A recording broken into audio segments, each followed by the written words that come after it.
അതാണ് അദ്ദേഹം ഏത് സ്ഥാനമാണ് വഹിക്കുന്നതെന്ന് പോലും മറന്നുപോകും. കേരളത്തിലെ കോൺഗ്രസ് ആണെങ്കിൽ ഇത്തരം അന്വേഷണ ഏജൻസികളുടെ കുട പിടിച്ചു കൊടുക്കുന്ന നിലപാടാണ് സ്വീകരിക്കുന്നത്. അതിന് കിരൺ റിജു ബഹുമാനായ മന്ത്രിയോട് വന്നത് വളരെ നന്നായി. കാര്യങ്ങൾ കുറെ കൂടി ആളുകൾക്ക് വ്യക്തമായി മനസ്സിലാക്കാൻ നിങ്ങളുടെ ചോദ്യങ്ങളും വളരെ സഹായകരമായിരുന്നു. നിയമ വ്യവസായ മന്ത്രി പി രാജീവിൻ്റെ വാക്കുകളാണ് പ്രേക്ഷകർ കേട്ടത്. KC വേണുഗോപാലിനെ കുറിച്ചാണ് പി രാജീവ് ആദ്യം സംസാരിച്ചത്. മാത്രമല്ല മാധ്യമപ്രവർത്തകർ മുനമ്പത്തെക്കുറിച്ചും ചോദിച്ചു. മുനമ്പ് വിഷയത്തിൽ നിയമമന്ത്രി വ്യക്തമായിട്ട് നിലപാട് പറയുന്നുണ്ട്. മാത്രമല്ല കേരളത്തിനകത്തും കേരളത്തിന് പുറത്തും കോൺഗ്രസ് എടുക്കുന്ന നിലപാടുകളുടെ ഇരട്ടത്താപ്പിനെയും നിയമമന്ത്രി വ്യക്തമായിട്ട് തുറന്നു കാണിക്കുന്നുണ്ട്. KC വേണുഗോപാൽ താനിപ്പോൾ വഹിക്കുന്ന പദവി ഓർക്കാതെയാണ് പലപ്പോഴും വാക്കുകൾ പറയുന്നതെന്നും വ്യക്തമായിട്ട് അദ്ദേഹം ചൂണ്ടിക്കാട്ടുന്നുണ്ട്. നിയമമന്ത്രിയുടെ വാക്കുകൾ നമുക്കൊന്ന് കേൾക്കാം. അല്ല, അവരുടെ പ്രതീക്ഷ ഇപ്പോൾ അവർ പറഞ്ഞല്ലോ. കേരള ഗവൺമെന്റിലും ജുഡീഷ്യൽ കമ്മീഷനിലും മുഖ്യമന്ത്രിയിലും അവർ പ്രതീക്ഷ അർപ്പിക്കുന്നുവെന്ന് അവർ പറഞ്ഞിട്ടുണ്ട്. നേരത്തെ തന്നെ ഞങ്ങൾ വ്യക്തമാക്കിയത് കുറച്ച് സങ്കീർണമായൊരു പ്രശ്നമാണ്. അത് പരിഹരിക്കുന്നതിനുള്ള ശ്രമം കേരളത്തിലെ ഗവൺമെന്റ് നടത്തിക്കൊണ്ടിരിക്കുന്നു. ബോണോഫൈഡ് ഒക്യുപ്പൻസിന്റെ നിയമപരമായ അവകാശങ്ങൾ എങ്ങനെ സംരക്ഷിക്കാം. എന്നാൽ അതിനകത്ത് വർഗീയ ധ്രുവീകരണത്തിന് ശ്രമമുണ്ടായി. അതിൻ്റെ ഭാഗമായിട്ടുള്ള എല്ലാ നീക്കങ്ങളും ഇപ്പോൾ തുറന്നു കാട്ടപ്പെട്ടിരിക്കുന്നു. അതാണ് വഖഫ് നിയമം. അതിന് കിരൺ റിജു ബഹുമാനായ മന്ത്രിയോട് വന്നത് വളരെ നന്നായി. കാര്യങ്ങൾ കുറെ കൂടി ആളുകൾക്ക് വ്യക്തമായി മനസ്സിലാക്കാൻ നിങ്ങളുടെ ചോദ്യങ്ങളും വളരെ സഹായകരമായിരുന്നു. അപ്പോൾ വഖഫ് നിയമം ഇതിന് ബാധകമല്ല. ഇന്നിപ്പോൾ സുപ്രീം കോടതി പറഞ്ഞിരിക്കുന്നത് വഖഫ് ബൈ യൂസർ എന്നുവെച്ചാൽ രജിസ്റ്റർ ചെയ്യാതെ വഖഫിന് വേണ്ടി ഉപയോഗിച്ചുകൊണ്ടിരിക്കുന്ന ലാൻഡിലും നേരത്തെയുള്ള സ്ഥിതി തന്നെ തുടരുന്നുള്ളതാണ്. ഈ ലാൻഡ് രജിസ്റ്റേഡ് ലാൻഡാണ്, ഓൾറെഡി രജിസ്റ്റേഡ് ആണ്. രണ്ട് കാറ്റഗറി ഉള്ളതാണ്. അപ്പോൾ അതിൽ പോലും നിലവിലുള്ള സ്ഥിതി തുടരണമെന്നുള്ളതാണ് ഇന്ന് സുപ്രീം കോടതി പറഞ്ഞിട്ടുള്ളത്. എന്തായാലും ഒരു മതധ്രുവീകരണത്തിനുള്ള വർഗീയ ധ്രുവീകരണത്തിനുള്ള ഭരണഘടനാ വിരുദ്ധമായൊരു നീക്കം അതിനെ താൽക്കാലികമായി തടയിടുകയാണ് സുപ്രീം കോടതി ചെയ്തിട്ടുള്ളത്. എന്തായാലും വിശദമായ വാദത്തെ തുടർന്ന് ശരിയായ രൂപത്തിൽ ജുഡീഷ്യറി നിലപാടിലേക്ക് എത്തും എന്ന് നമുക്ക് പ്രതീക്ഷിക്കാം.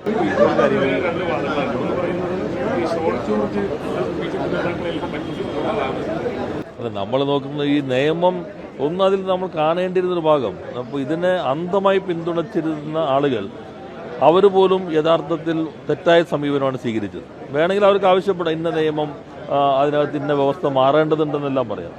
ബ്ലൈൻഡായിട്ട് ബ്ലാങ്ക് ചെക്ക് കൊടുത്തു, എല്ലാവരും ഇതിനെ പിന്തുണയ്ക്കണമെന്ന് പറഞ്ഞു. അത് അമുസ്ലിമുകളായ ആളുകൾ ഇത്തരം കാര്യങ്ങൾ നിയന്ത്രിക്കുമ്പോൾ ഭൂരിപക്ഷമുള്ള സംവിധാനത്തെ അവരെ പിന്തുണയ്ക്കണം എന്ന ഒരു നിലപാടാണ് സ്വീകരിച്ചിരുന്നത്. അപ്പോൾ അതെല്ലാം ഇപ്പോൾ തുറന്നു കാട്ടപ്പെട്ടു. വഖഫ് നിയമം ഒരു മതരാഷ്ട്രത്തിലേക്കുള്ള പ്രയാണത്തിന്റെ ഭാഗമായി വന്നിട്ടുള്ള ഒരു പദ്ധതിയുടെ ഒരു ചെറിയ കഷ്ണം മാത്രമാണ്. അതാണ് ഇപ്പോൾ വളരെ ഗൗരവമായി ഉന്നത നീതിപീഠവും പരിശോധിച്ചുകൊണ്ടിരിക്കുന്നത്.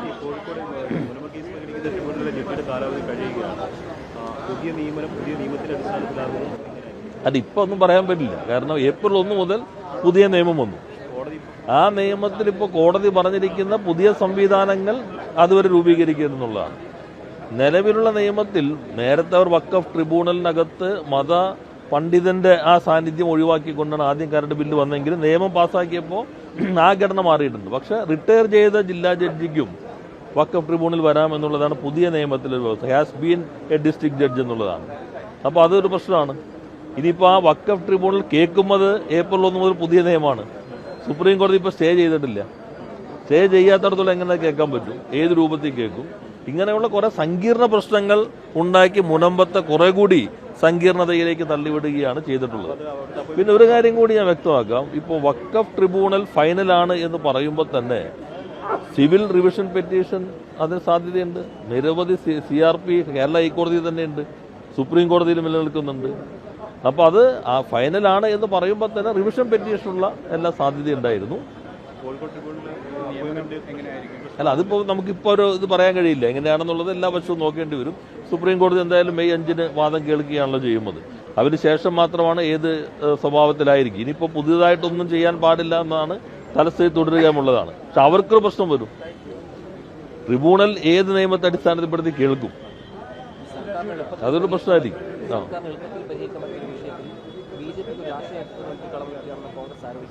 അത് ഇന്ന് വളരെ പലതവണ വ്യക്തമാക്കിയതാണല്ലോ. അവർ പറഞ്ഞോട്ടെ ഇതാ പരിഹാര മാർഗം എന്നുള്ളത്. നിങ്ങൾ മാധ്യമങ്ങൾ അവരോട് ചോദിക്കുകയല്ലേ, എന്തായാലും ഞങ്ങളോട് പറയണ്ട, അവരോടെങ്കിലും പറഞ്ഞു കൊടുത്തൂടെ? ഇപ്പോൾ ഹൈക്കോടതി സിംഗിൾ ബെഞ്ച് പറഞ്ഞിരിക്കുന്നത് ഇത് വഖഫാണെന്ന്, പറവൂർ കോടതി വഖഫ് ലാൻഡാണെന്ന് വിധിച്ചിരിക്കുന്നത്. അതുകൊണ്ട് നിങ്ങളെങ്ങനെ പരിശോധിക്കും? ഇതാണ് സിംഗിൾ ബെഞ്ച് ചോദിച്ചത്. ഞങ്ങൾ കണ്ടത് വഖഫ് ആണെങ്കിലും വഖഫ് അല്ലെങ്കിലും അവിടെ താമസിച്ചുകൊണ്ടിരിക്കുന്ന ആളുകൾക്ക് അവരുടെ നിയമപരമായ അവകാശം സംരക്ഷിക്കണം. എനിക്ക് തോന്നുന്നു കമ്മീഷൻ മെയ് 30 ഉള്ളിൽ തന്നെ അവരുടെ ശുപാർശകൾ ഗവൺമെന്റ് സമർപ്പിക്കും. ഡിവിഷൻ ബെഞ്ചിന്റെ വിധിയുടെ അടിസ്ഥാനത്തിൽ നമുക്ക് അതിനെ തുടർ നടപടികളിലേക്ക് എത്താൻ കഴിയും. ഇപ്പോൾ സമരസമിതിയും അതിനകത്ത് തന്നെയാണ് പ്രതീക്ഷ അർപ്പിച്ചിരിക്കുന്നത്.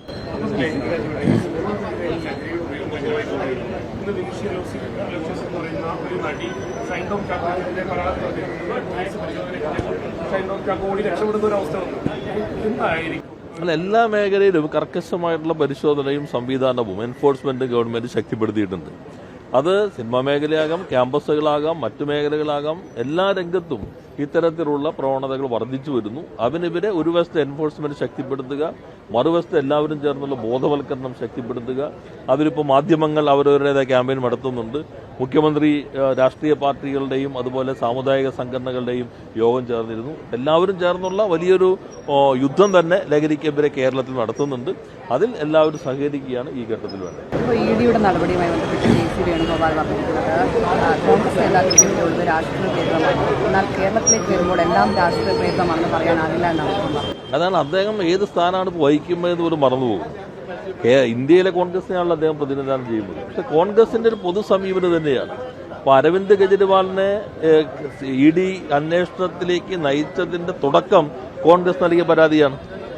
അതേപോലെ തന്നെ ഇടതുപക്ഷം അല്ലെങ്കിൽ കോൺഗ്രസ് ഇതര പാർട്ടികൾക്കെതിരെയുള്ള ഇ.ഡി അന്വേഷണങ്ങൾ അല്ലെങ്കിൽ മറ്റന്വേഷണ ഏജൻസികളുടെ അന്വേഷണങ്ങളെയും അവര് അതിനോടൊപ്പം നിൽക്കുകയാണ് കോൺഗ്രസ് ചെയ്തിട്ടുള്ളത്.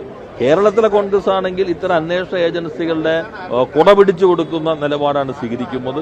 ഈ ഇരട്ടത്താപ്പ് യഥാർത്ഥത്തിൽ യോജിച്ച പ്രക്ഷോഭത്തെ ദുർബലപ്പെടുത്തും. ഇന്ത്യയിൽ നിലനിൽക്കുന്ന സാഹചര്യം ശരിയായ രൂപത്തിൽ തിരിച്ചറിഞ്ഞ് നിലപാട് സ്വീകരിക്കേണ്ട അഖിലേന്ത്യാ ചുമതലയുള്ള ഒരാൾ കേരളത്തിന്റെ ബി.ജെ.പിയുടെ ബി ടീമിന്റെ ഒരു പ്രഖ്യാപനം പോലെയാണ് ഇന്ന് അദ്ദേഹം നടത്തിയിട്ടുള്ള പ്രസ്താവനയുമുള്ളത്.